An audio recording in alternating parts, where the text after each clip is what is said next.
리니지가 터지면서 그렇습니다. 리니지가 터지면서 그 후로 대작들이 줄곧 이어져서 나오기 시작합니다. 특히 이제 그쪽에 AD, 그러니까 PD, 프로젝트 매니저가 나와서 만든 그라운드 에스파다라는 게임을 여러분 들어본 적 있는지 모르겠는데요. 그쪽에 그라나도 에스파다 들어본 적 있어요?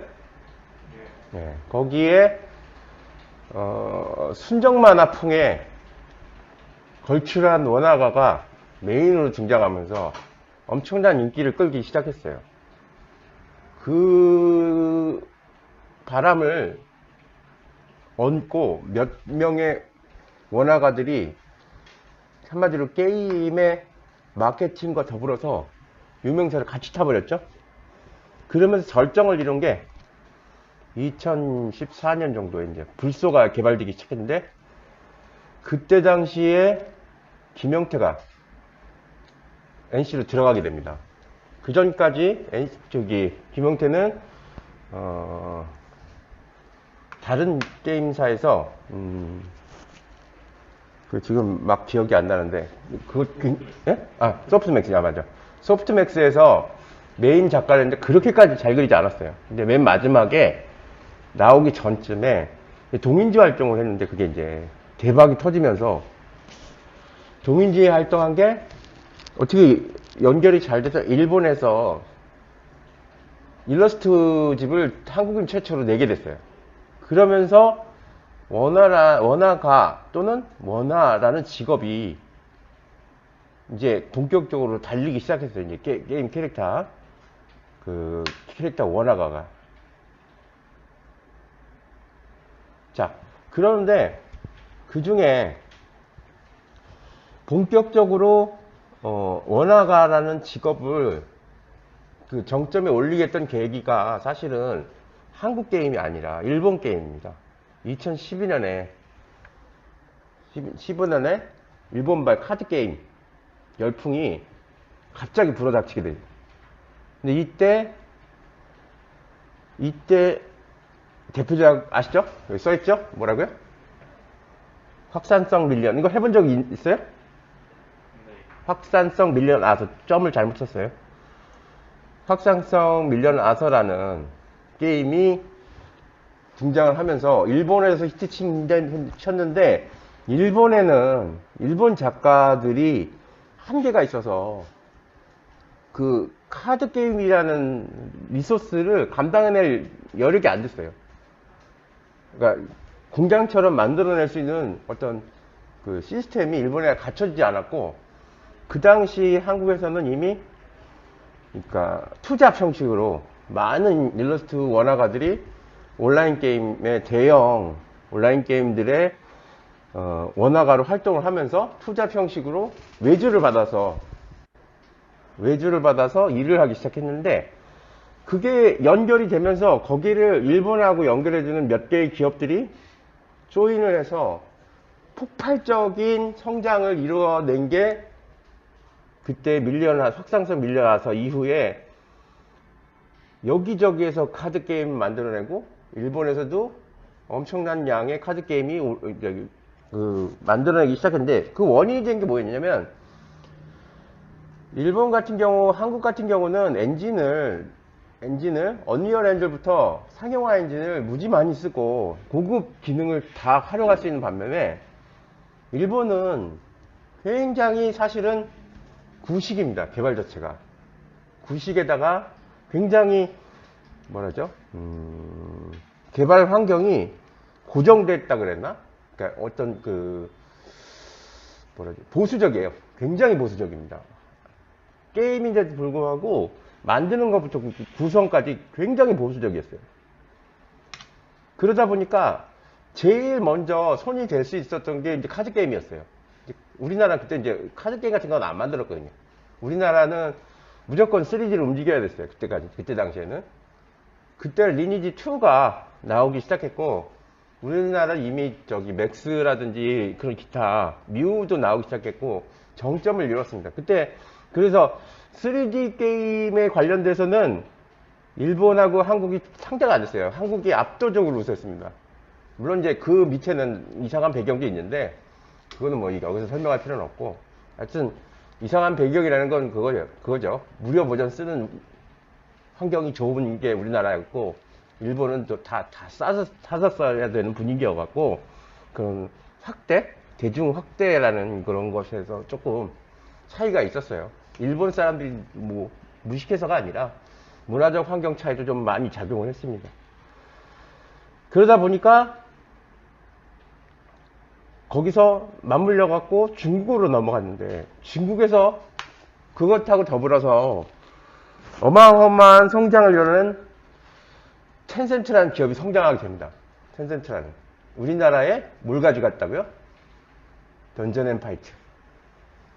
던전앤파이트를 갖고 가면서 엄청난 성장을 거듭을 하고, 우리나라 게임도 한국에 대부분의 게임들이 중국에서 엄청나게 이익을 내기 시작했어요. 그러면서 자연스럽게 한국 경쟁이 치열하다 보니까 대기업의 일부 기업만 한국 시장을 장악하고, 나머지 스타트 기업이나 중소기업들은 중국으로 눈을 돌리기 시작했습니다. 그러면서 따라가게 된 게 원화가들이에요. 원화가들. 원화가들과 저죠. 저도 따라간 거죠. 중국으로. 근데 대우를 굉장히 잘 받았습니다. 그 당시에. 중국 정부에서. 중국 정부는 이제 중앙정부고, 공산당이 사회주의잖아요? 일당 독재고. 그러다 보니까 문화적인 리스크를 두려워하기 시작했습니다. 그리고 자유주의의 문물이 너무 의식적으로 국민에게 박히는 게 싫었고, 그러다 보니까 2014년 이전에 별에서 온 그대가 나오고 그때 즈음에서 문화 차단을 해버립니다. 중국에서. 너무 잘 나가니까 중국에서 끊어버린 거죠. 일방적으로. 그리고 나서 명분을 막 찾고 있는데, 완전히 끊을 명분을 찾고 있었는데 2014년 딱 그 명분이 생긴 거예요. 미국에서 사드를 배치하겠다고 해갖고, 우리나라는 어쩔 수 없이 배치를 해야 될 수밖에 없었고, 중국은 자기 나라가 레이더망에 들어가서 우리나라가 감히 자기네 나라를 감시하는 역할을 하는 국가와 문화적인 교류를 할 수 없다 해서 경제 제재를 때려버립니다. 중국에서. 사드와 더불어서 몇백 개가 되는 우리나라가 쫄망을 해버려요. 거기 중국 현지에서. 근데 그때까지 믿고 있었던 한국 개발사들이나 이런 것들은 한순간에, 정말 한두 달 사이에 공중분해가 돼버립니다. 그 현장에 제가 있었어요. 막 한 달에 정말 수십 군데 회사가 망해요. 한국으로 돌아가는 거예요. 제가 이제 한국인 그 거치지역, 좀 잘 사는 지역이죠. 거기 있었는데, 자구 인원하고만 100명씩 빠져요. 자구 인원하고만 100명씩 빠지고. 정말 심할 정도로 한국 사회가 중국에서는 거의 폭망을 하다시피 했어요. 그런데 지금 한국에서는 그때까지도 이제 2000 사드 배치까지도 한국에 이미 대기업이 장악하고 있는 시장을 해서 경쟁력이 없으니까 계속 문을 두드렸지만, 그러면서 결국은 게임 시장의 붕괴가 시작이 됩니다. 그래서 게임 붕괴가 시작된 건 지금 이 시대가 게임 시장의 붕괴 시대예요. 우리나라로 치면. 그건 무슨 얘기냐면, 기존에 몇 개 넥슨이나 알려진 게임 회사들 열 몇 개 빼놓고는 나머지 회사들이 없어요. 우리나라. 그 많죠. 1000여 개가 되던, 매년 1000여 개가 생겼던, 2만 개에서 3만 개가 됐던 회사들이 싹 없어졌습니다. 그리고 100개 이내로 줄어들었어요. 개발사가. 그러니까 여태까지 그 카드 게임, 게임 원화라는 직업에서 만들어냈던, 양상됐던 수많은 고급 인력들과 지금 매년 전문 학교나 교육기관에서 뽑아내는 많은 인력들이 막혀버린 겁니다. 한마디로 수요가 너무 많아지고, 공급이 너무 많아지고 수요가 아예 없어지는 거죠. 근데 이제 기존에 내부에 있던 인력들이 더 이상 옮길 데가 없으니까 자리에서, 그러니까 자리 잡기를 해버린 거죠. 예전에는 6개월 이상 안 있었습니다. 개발사에. 근데 이제 그게 그런 현상으로 해서 움직이지 않기 시작했고, 결국은 굉장히 치열하게 주로 레벨 디자인이라고는 캐릭터가 레벨에 따라서 성장을 하잖아요. 그 성장하는 의복을 디자인하는 것이 주 목적입니다. 캐릭터 원화 디자인에. 그리고 무기와 그에 해당하는 게임에 필요한 몬스터를 디자인하는 것을 기본적인 주 업무로 합니다. 캐릭터 원화가라는 것이. 근데 그 부가적인 걸로 아이콘 디자인하고 배경 디자인도 하는데, 배경 디자인도 여태까지는 그 전에 사회 환경에서 스마트폰 시대로 넘어가면서 아예 싹 이 배경 디자인의 장르가 붕괴를 하다가 작년부터 갑자기 살아나기 시작했습니다. 이제 그때까지 많았던 3, 4년 동안 배경 디자이너는 3, 4년 동안 아예 붕괴를 해버려갖고 공중분해되어 있던 상황이었거든요. 캐릭터 원화보다 더 나빴어요. 그러니까 캐릭터 원화가 배경까지 그리는 그런 식의 시스템이었는데, 이제 그게 바뀌면서 작년부터 취업률이 굉장히 올라갑니다. 왜냐면은 결국은 산업이 성장하면 전문화 고도화는 당연히 따라오거든요. 그래서 여러분들도 배경 원화에 대해서 관심을 가졌으면 좋겠다는 게 생각입니다. 그리고 자, 이런 것들 외에 스타트업 기업이나 소규모 회사에서는 요런 것도 자, 언랩이나 맵핑 소스 같은 것도 제작을 하게 됩니다. 언랩이나 맵핑 소스. 자, 우리가 기본적으로 하는 게 레벨 디자인이죠. 근데 신입이나 경력이 없는 경우에 뭘 많이 하냐면 몬스터, 여러분들이 크리처라고 배운 거 있죠? 그리고 펫, 그리고 탈 것, 장비, 아이콘 등을 하게 돼요. 요게 이제 사실은 여러분들이 할 주 업무예요. 요게 여러분들이 할 거. 근데 지금 오해를 많이 하시는 분이 있는데, 가면 지금 포포를 준비하는 그걸 할 거라고 생각하는데 전혀 안 그렇습니다. 신입은 무조건 레벨 디자인은 하기 힘들어요. 모르죠. 스타트업 회사는 할 수 있을 건데, 물론 이제 대기업 가면 무조건 못 합니다. 장비, 아이콘. 장비라는 거는 파트로 된 거, 이제 아이콘을 만들 그 이미지를 잘라서 편집하는 업무를 얘기합니다. 꼭 알고 넘어가야 될 거, PC, NPC, 크리처, 몹 이렇게 된 구분을 정확하게 알아야 됩니다. 여러분들 이거 원화가 게임 원화가라 그러면 이것 자체는 기본적으로 그냥 정말 상식처럼 알고 있어야 돼요. PC는 게임상에서 유저가 플레이 가능한 캐릭터, 그러니까 한마디로 내가 플레이할 수 있는 캐릭터를 말하는 겁니다. 그리고 성장과 육성이 가능한 거를 우리가 이제 PC라고 해요. 그리고 PC는 결국 방어구, 무기 디자인 같은 거를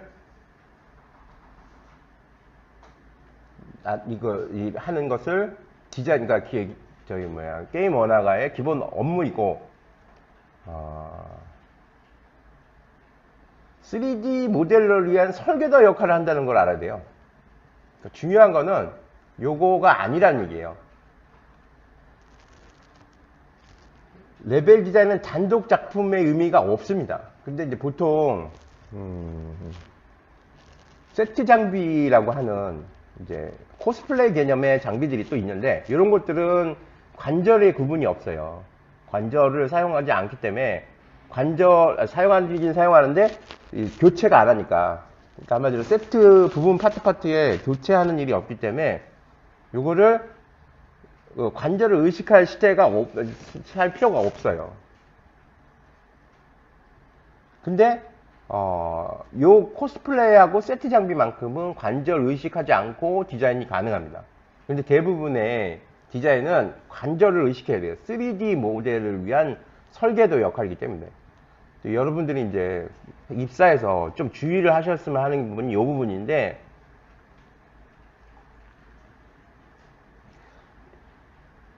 디자인 뭐죠? 원화 디자인은 결국은 3회에서밖에는 사용을 안 하기 때문에, 그것도 원화 작품 자체가 회사 소유입니다. 이게 기본 원칙이에요. 왜 회사 소유냐? 여러분들이 회사 들어가면 회사한테 월급을 받겠죠? 그거는 소유권을 다 넘겨준다는 얘기예요. 회사에서 생산되고 회사의 근무 시간을 통해서 만들어냈으니까. 아, 저 집에 가서 좀 했는데 그거 회사하고 관련된 것을 집에서 하면 그거는 회사의 데이트가 된 겁니다. NPC는 PC에다가 N자만 붙였죠? 논. 그러니까 한마디로 플레이가 불가능한 캐릭터. 캐릭터 같이 생겼지만 플레이가 불가능한 캐릭터를 논 캐릭터. 이건 왜 생겼냐? 그러면 요거는 캐릭터의 게임의 시나리오를 진행하기 위한 도구로 사용합니다. 게임의 안에서 유저가 자유롭게 사용하는 PC들만 있으면 시나리오를 만들 수가 없잖아요. 자유롭게 자기가 하고 싶은 거 하니까. 기본 설계도가 안 그려지잖아요. 근데 그거를 그러니까 유저하고 이게 조정으로부터 뛰어나서 그냥 캐릭터 단독으로 놓고 그걸 스토리를 걸은 거죠. 그걸 우리가 일반적으로 스토리텔링이라고 해요. 스토리텔링에 들어가는 NPC는 복장을 캐릭터 레벨 디자인을 써서 활용하기도 하고 대부분 그렇게 하는데 요즘은. 그리고 오리지널 NPC로, 옛날 같은 경우는 거의 대부분 오리지널 NPC였어요. 오리지널 NPC로 시나리오에 맞게 제작을 합니다. 그리고 여러분들이 많이 학원이나 뭐 대학에서 많이 말하고 있고, 이제 서적에도 많은 게 크리처라고 이렇게 불리는 거 있잖아요. 여기서 이제 4, 5년 전까지는 이걸 크리처라고 안 불렀습니다. 몹이라고 불렀어요. 업계에서. 그리고 바깥에서 배울 때는 몬스터라고 불렀어요. 이 개념은 서로 이렇게 같은 내용인데 영어에 어디서 따오고 저기서 따오고, 그러니까 한마디로 현존하는 이미지가 아닌 비현존하는 이미지를 만드는 괴물, 인간 형태가 아닌 인간과 동물 형태에서 조금 변형된 물체를 이제 몹 또는 크리처, 몬스터라고 부릅니다. 여러분들 각자 알아서 크리처라고 부르든 몬스터라고 부르든 몹이라고 부르든 그건 똑같은 말이니까. 주로 이제 몹이라는 거는 업계 용어고, 크리처는 교육기관에서 많이 사용하고, 몬스터는 이제 외국이나 일반적인 게임에서 몬스터라고 사용합니다. 자, 여기서 이제 원화 관련된 직업 세 가지 크게 이제 나누면 탱커, 힐러, 딜러 이렇게 세 가지가 있어요. 탱커, 한마디로 파티원 대신해서 몬스터의 공격을 받아주는 겁니다. 그러니까 방어력 위주와 체력, HP가 높은 캐릭터를 말하는 거죠. 요 탱커 역할을 하는 것이 RPG에서는 굉장히 중요해요. AOS 시스템에서도 중요하지만 주로 많이 사용되는 것은 RPG 던전에서 파티 플레이 할 때 굉장히 많이 사용합니다.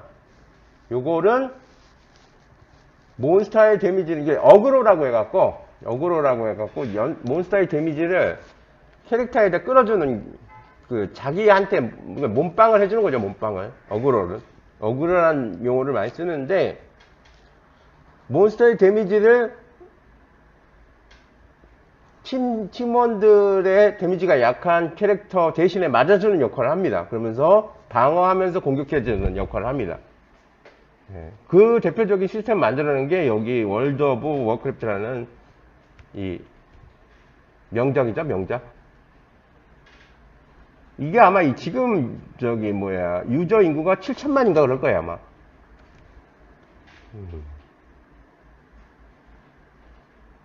엄청 어마어마한 유저 인구죠. 여기에 이제 직업별로 전사, 성기사, 수도사 등이 있어요. 탱커 역할을 하는 것들이. 세미 탱커라고 하는 것들은 나중에 얘기를 하고, 어쨌든 탱커는 일반적으로 전사라고 하죠. 이제 디자인할 때 한번 봅시다. 디자인할 때. 자, 일반적으로 요즘 많이 사용하고 있는 거는 탱커 느낌을 안 드는 탱커, 캐주얼 탱커라고 불리는, 복장은 그냥 캐주얼식으로 가면서 무기라든지 이런 것만 살짝 바꿔서 아렌지 해주는 방식의 그런 요런 식의 느낌을 게임에서 차용하고 하기도 해요. 요새 중국에서 많이 그런 거는 중국에서 많이 쓰고 있죠. 예. 자, 이 탱커. 기본적으로 탱커 하면 떠오르는 그 이미지가, 떠오르는 이미지가 칼, 검이죠, 검. 그 다음에 이 갑옷. 갑옷으로 생각되는 요 시스템이에요, 요. 자, 분류를 하면 여기서 이제 디자인할 때 유의를, 여러분들 이제 지금은 프로가 아니니까, 준비 단계니까, 이 디자인할 때 크게 유의를 안 하지만 중요한 게 있어요. 모든 그 개발사에 들어가면은 MMORPG의 경우 이렇게 끊습니다. 이렇게.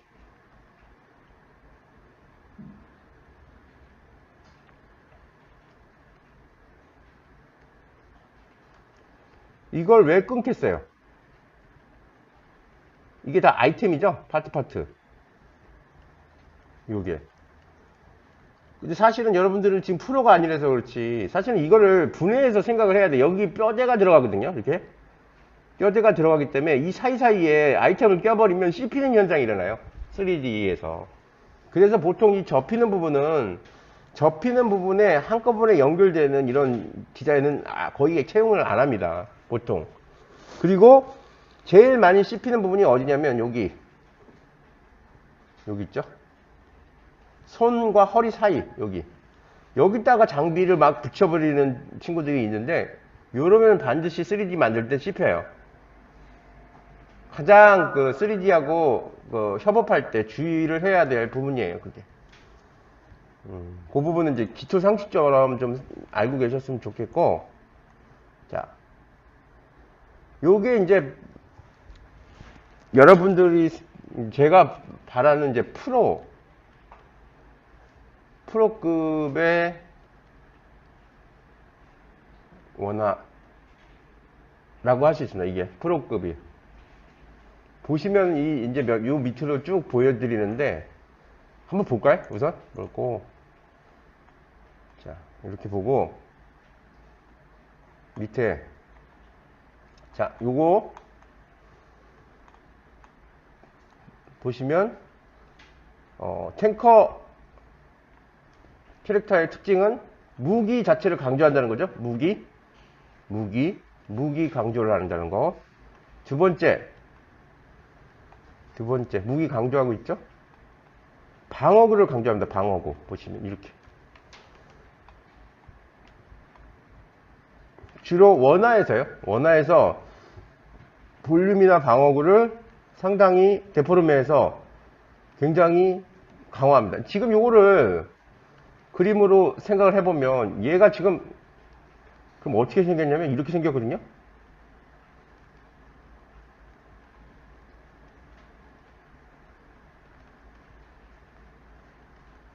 지금 이렇게 생긴 거거든요.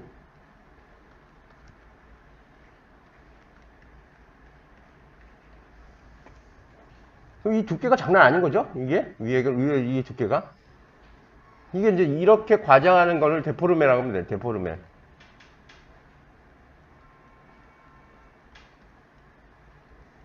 과장. 예, 과장 강조할 때 쓰는 방식. 자, 보통 탱커 하면 과장 강조를 많이 한다. 어느 부분을 과장 강조를 많이 하냐면 기본적으로 무기 부분이죠. 무기. 이렇게 무기 부분이나 어깨나 가슴, 이런 부분은 탱커 같은 경우 많이 강조를 한다는 거, 요거 여러분들이 좀 꼭 머릿속에 넣고 제작을 했으면 좋겠어요.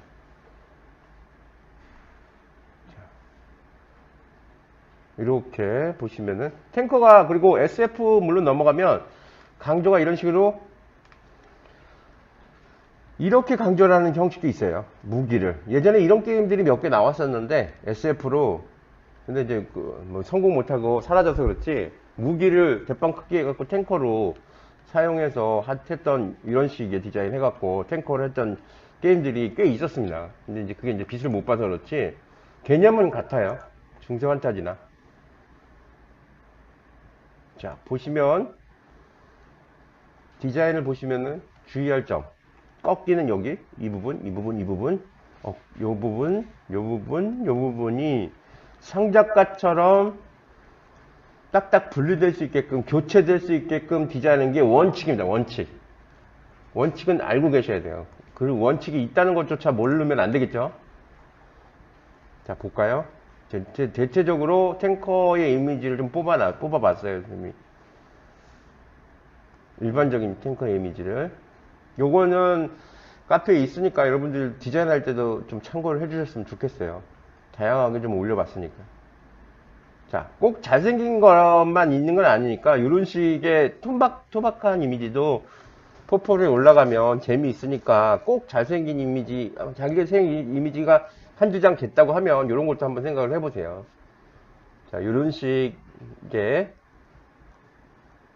것도 있고, 자, 이런 식으로 이제 약간 사이버펑키 같은 느낌의 탱커도 있습니다. 자, 힐러 들어갈게요. 힐러는 게임에서 힐러는 다들 알죠? 파티 회복을 담당하는 역할을 하는 거죠. 회복을.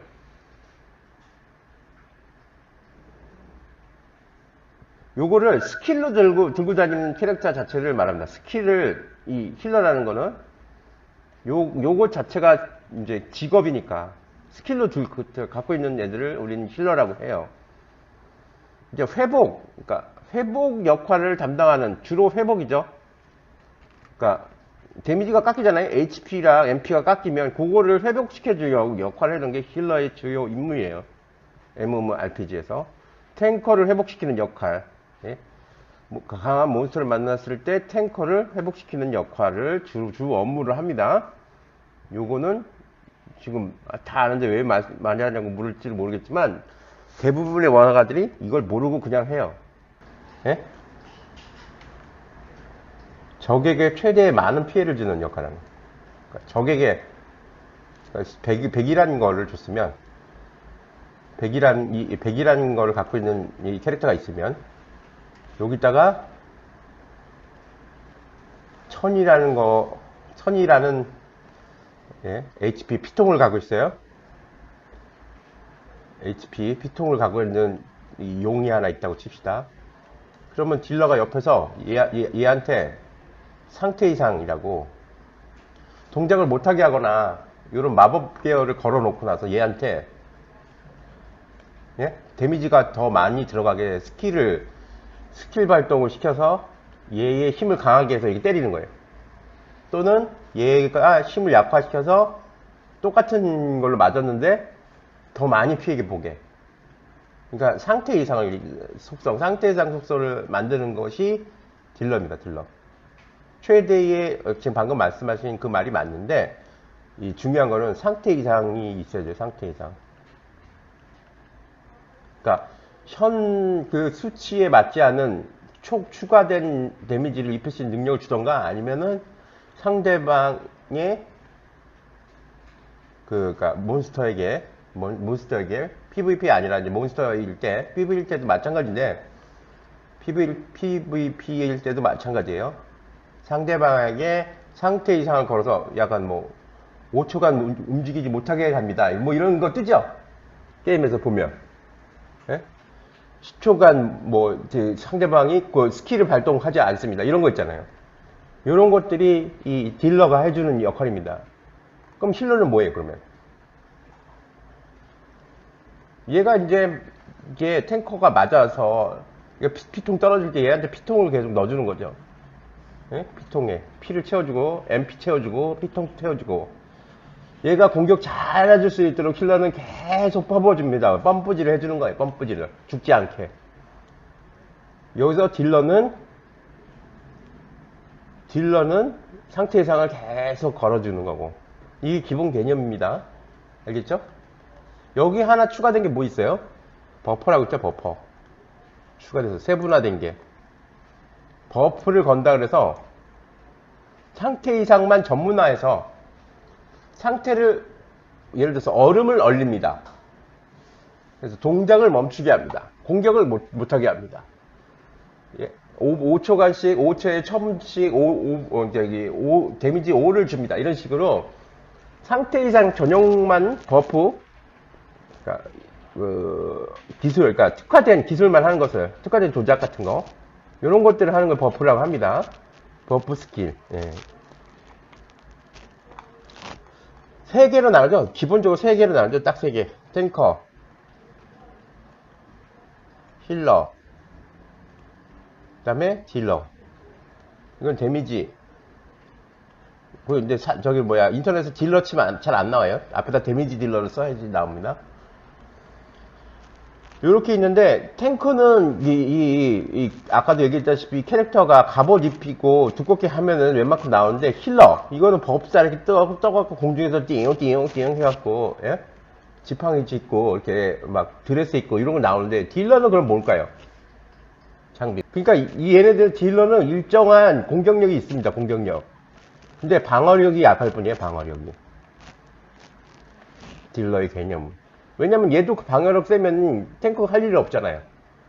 방어력, 이 피통을 크게 해주고, 이건 피통을 줄인 다음에 스킬 능력을 늘려준 거예요. 스킬 창의 능력 창 있잖아요. 개발 창 능력을 더 늘려주고, 탱커는 체력 창을 늘려주는, 개발 창 스킬을 늘려주는 거죠. 힐러는 치유에 관련된 개발 스킬 창을 늘려줘서 각자 생성을 서로 이렇게 도와서 할 수 있게끔 게임을 밸런스를 맞추는 게 게임 밸런스라고 합니다. 알겠죠? 요 기본 개념 정도는 알고 있는 게 좋죠. 여러분들이 뭔가 디자인을 하려고 그런다면. 자, 그래서 이게 잘 돼 있어서 제가 뽑아놨는데, 광전사. 자, 탱커 있고, 과장한 걸 좀 보세요. 과장. 탱커, 그 다음에 양성검이요. 검투사, 그러니까 딜러. 요거는 마법사, 폭딜, 뭐 이렇게 쓰는데, 원거리 딜러 있죠? 그러니까 간단한 도구에, 무기를 갖고 있는데, 그거를 원거리로 던져서 할 수 있는, 예를 들어서, 여기 지금 둥근, 요거, 보이시죠? 둥근 거. 돌리는 거. 이거 둥근 창 같은 거. 이런 걸 얘기하는 겁니다. 자, 그리고 궁수도 딜러가 많죠. 원거리니까. 원거리 종류에서 딜러가 많습니다. 힐러 사제 계열이 전부 다 거의 다 힐러죠. 힐러의 복장 특징이 뭐죠? 복장 특징은 드레스죠. 드레스. 거의 대표적으로 드레스. 그러면 궁사의 대표적인 건 가죽옷, 그리고 언밸런스 디자인. 언밸런스가 많습니다. 예를 들어서 이런 것처럼 한쪽을 노출을 해준다든가, 한쪽을 이런 식으로 해준다든가, 한쪽을 이렇게 어깨 걸고 한쪽을 없앤다든가. 법사 같은 경우는 주로 밑으로 이렇게 깔아서 레이스로 펄럭펄럭 걸 수. 왜 펄럭펄럭 했냐? 여기서 힐러로 법사의 법사 데미지를 주면 공기가 막 생길 거 아니에요. 펄럭해야 멋있잖아요. 디자인이 거의 펄럭이는 게 많아요. 그래서. 자, 그리고 이 정령사는 왜 생겼을까요? 중국이죠, 중국. 중국은 펫이 좋아하거든요, 펫을 왜 좋아할까요? 장사하려고요. 중국에서. 중국 사람들이 이 게임 갖고 장사하려고 펫을 키우거든요. 그걸 보고 나서 중국을 마케팅해서 만드는 종족이 이제 정령들을 소환시켰는데 결국은 펫을 소환한다는 얘기예요. 마케팅상에 연결된 고리예요. 사실은 그전 중국 시장이 없었을 때까지 우리나라는 탈거, 펫 이런 시스템을 되게 싫어했어요. 개발사에서. 왜냐면 나머지 레벨 디자인 해도 뽕이 빠지거든요. 너무 힘들어요. 그러니까 여기까지 갈 에너지가 안 돼요. 개발사 하다 보면은. 여러분들 이제 개발사 들어가서 위에 이제 AG 하고 그렇게 하고 보면은 다 만들어 놓잖아요? 바란스 하는데 뭐 거의 뭐 전쟁하듯이 1년은 지났는데 거기다 대놓고 거기다 플러스 탈 거, 플러스 페타벨은 머리가 돌아버리거든요. 근데 중국은 왜 되냐? 이거를 그냥 장사의 마케팅 수단으로 생각하니까 바로 그냥 초기 단계에서부터 이걸 도입을 시켜버렸어요. 그래서 뼈대도 애니메이션도 다 탈 것을 맞춰놓고 시작을 합니다. 중국 게임 같은 경우는. 우리나라는 이제 개발, 레벨, 그러니까 강화 이런 쪽으로만 신경 쓰기 때문에 이런 탈 것이나 패스는 별로 신경 안 씁니다. 패시브 스킬하고 액티브 스킬의 차이점을 말해 보실까요? 예? 패시브 뭐예요? 예.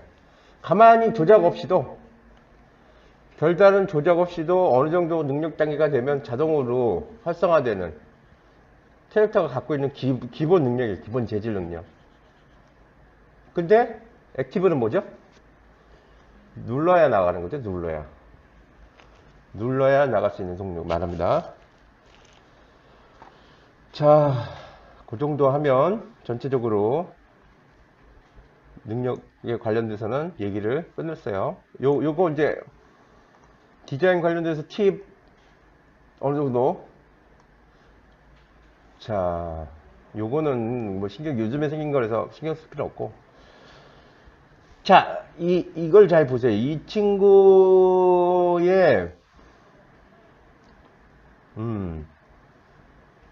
이 친구의 먹게는 뭘로 나눠졌어요? 저사양과 고사양으로 나눴죠. 고사양 게임의 폴리건을 뭐라 그래요? 고사양 게임은 하이폴리라고 그러죠. 저사양 게임의 폴리건은 로우폴리라고 그러죠. 예? 거기 대표적인 게임 뭐가 있어요?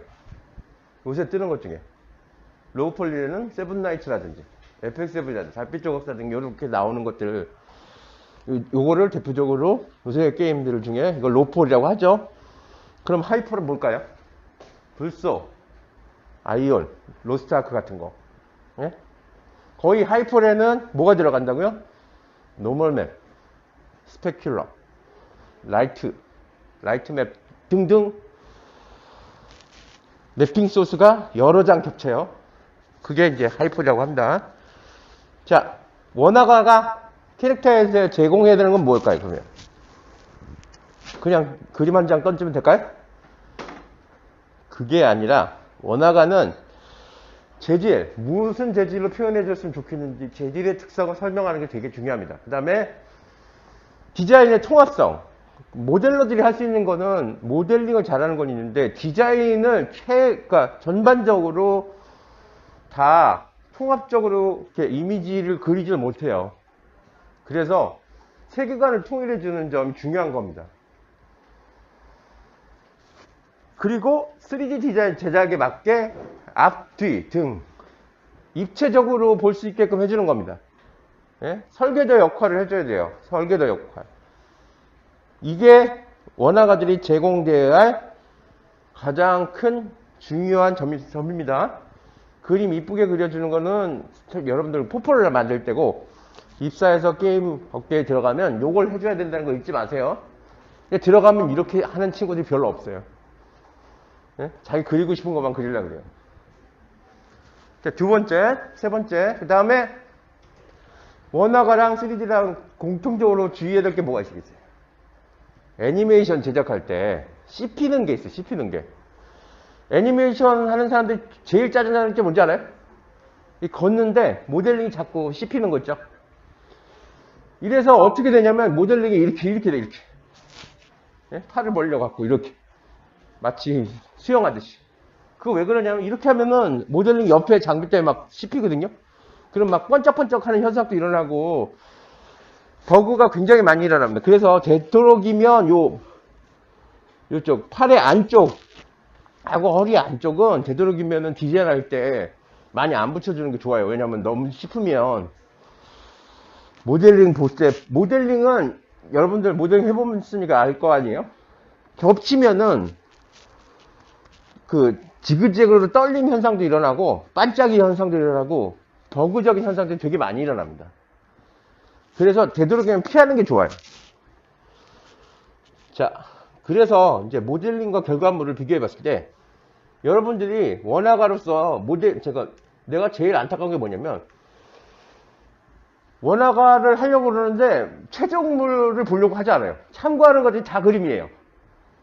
3D를 봐야죠. 3D가 어떻게 나왔는지, 어떻게 멋있게 나왔는지를 참고를 해야지. 맨날 보는 게 원화예요, 원화. 예, 피터레스트 보는 거, 원화가들은 원화만 보고, 모델은 모델러만 봐요. 예? 그게 절대 아니거든요. 서로 상충하는 뭔가 있어요. 그러니까 모델러들은 원화를 보면서 원화의 비주얼적인 요소들을 찾아내는 거고, 원화가들은 3D로 만들어지는 것 중에서 어떤 식으로 결과물이 나올지 예측해 보는 겁니다. 그런 훈련을 하면서 디자인하는 게 제일 중요해요. 자, 보면서 볼까요? 여기서. 자, 보통 이렇게 나옵니다. 이렇게 나오는데 광택맵하고, 예? 광택맵하고 노멀맵, 그 다음에 여기 이제 이 효과는 이거 주는 게 있어요. 여기 그 광택 주는 효과가 엔진에 언리얼 엔진을 보면 이 광택 주는 효과가 있거든요. 요거는 이제 모델러가 할 필요가 전혀 없는 겁니다. 자체 발광을 시켜주는, 모델링을 발광시켜주는 그런 시스템이 있습니다. 이게 마형전에서 나오는 것들인데, 자, 보세요. 디자인을 자세히 좀 보았으면 좋겠어요. 이런 것들을.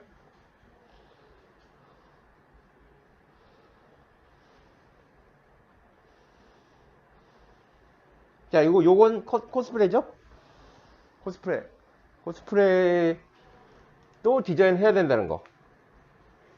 이런 식으로 코스프레 디자인도 하게 됩니다. 여러분들 이제 게임 회사 들어가게 되면 가장 이게 이제 뮤에서 나왔던, 써니구나. 써니에서 나왔던 게 가장 유명한 디자인인데, 장비 완전히 그 교과서적인 장비 있죠. 그 당시 이게 제일 그래도 그나마 유행을 탄 디자인. 이게 코스플레이를 하면서 생각나는 게, 코스플레이 만들 쯤 되면 이제 슬슬 짐 싸는 사람 짐 싸고, 예? 이제 뭐 남아있을 사람 남아있고, 회사가 코스플레이 만든다 그러면 대충 이제 미래를 설계를 하는 거예요. 그때부터. 왜냐면 코스플레이 만든다는 건 무슨 얘기냐면 서비스를 한다는 얘기고, 서비스를 하면 개발자가 필요 없다는 얘기고, 개발자가 필요 없다는 얘기는 다음 차기작을 준비 안 한다는 얘기거든요. 그러면 나머지 있는 사람들은 정리된다는 거고, 정리되게 나갈 것이냐, 정리돼서 나갈 것이냐, 요걸 고민을 해야 돼요. 그러니까 회사가 슬슬 코스플레이를 만든다. 그러면 자기 진로를 다시 한번 생각해야 돼요. 회사에서. 이 말이 여러분들 이제 회사 들어가면, 맞다. 그 선생님 그런 얘기 했지? 그래서 딱 생각이 들 거야. 저도 가끔씩 그러거든요. 내 선배가 얘기했던, 술자석에 한마디 얘기했던 게 현실로 막 되는 거예요. 그냥. 예? 딱 와요. 그러면은, 맞아. 이렇게 얘기했던 게 그대로네? 그게 돌고 돈다고 똑같습니다.